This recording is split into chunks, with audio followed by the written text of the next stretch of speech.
দর্শন হয়ে দর্শিতা মৃত্যুবরণ করে, কিন্তু দর্শকের কোনো বিচার এই দেশে আমরা দেখতে পাইনি। আমরা বলতে চাই, এই চৌধুরী প্লাজার চত্বর থেকে আমরা ঘোষণা দিচ্ছি, অনতি বিলম্বে দর্শককে গ্রেফতার করে লাইভকাস্ট করে তাকে ফাঁসির আওতায় আনতে হবে।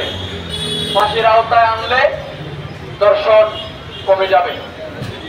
আমরা এই চত্বর থেকে আরেকটা ঘোষণা দিতে চাই, লোহাগড়ার মাটিতে যদি কোনো দর্শক হয়ে ওঠার চেষ্টা করে, তার বীজ বপন আমরা উঠতে ফেলবো।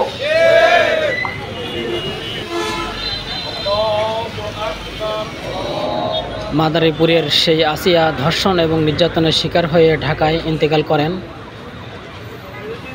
আসিয়ার গায়েবে জানাজার অনুষ্ঠিত হচ্ছে লোহাগাড়া থানার অন্তর্গত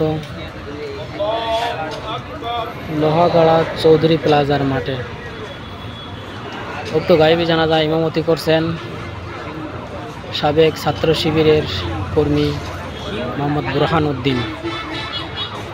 এই গায়েবী জানাজায় শত শত মানুষ উপস্থিত হয়েছেন। সম্মানিত দর্শক, আপনারা দেখতে পাচ্ছেন গায়েবী জানাজার নামাজ এই মুহূর্তে শেষ হলো। নামাজের আগে অনেকেই শোকসমাপ্ত পরিবারের জন্য সান্ত্বনা ব্যক্ত করে দিয়েছেন।